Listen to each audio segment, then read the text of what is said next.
Bharat petroleum पक्षर Jagatsinghpur स्थित शामपुर निकट में ओम फिलिंग स्टेशन रु चाषी मैंने टीण जार तेल नहीं पार्टी। प्लास्टिक जार तेल न नेबाई नियम रही।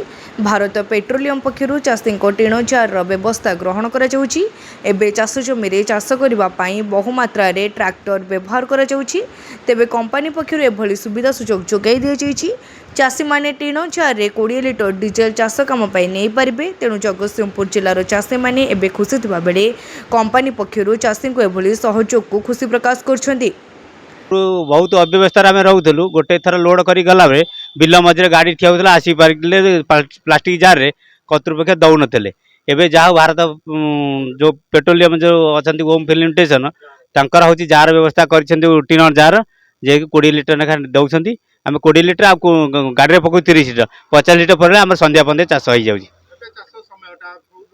बहुत लोक निहाती दिन को 60 लिटर 70 लिटर दरकार गोटे थर पकई गले आमको हूँ गोटे बेलार हूँ सरी जाऊँगी। ये सुविधा आमको अति उत्तम सुविधा है। चाषी मैंने उपकृत हे ट्रैक्टर वाले उपकृत हे सब गाड़ी वाला उपकृत यहाँ बहुत खुशी। गवर्नमेंट तरफ आसी टीण जार से टीण दिया 20 लिटर ट्रैक्टर वाला नौ ट्रैक्टर वाला पावर टेलर वाला चाष समय तो हैरान होती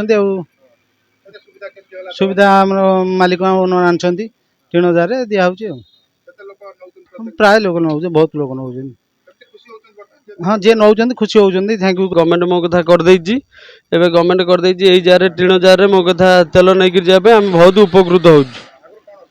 आगुरी बहुत असुविधा होता गाड़ी मो कथा तेल पकई गला बाट सर जाऊला मो कथा प्लास्टिक जार मो कथा तेल टांकी वाला दे पार न तेल मना कर दूसरा एवं टीण जार नेला बेलू मतलब बहुत आम उपकृत हो गाड़ी में पकाऊँ ये टीण जार नहीं मो कथा बहुत उपकृत हो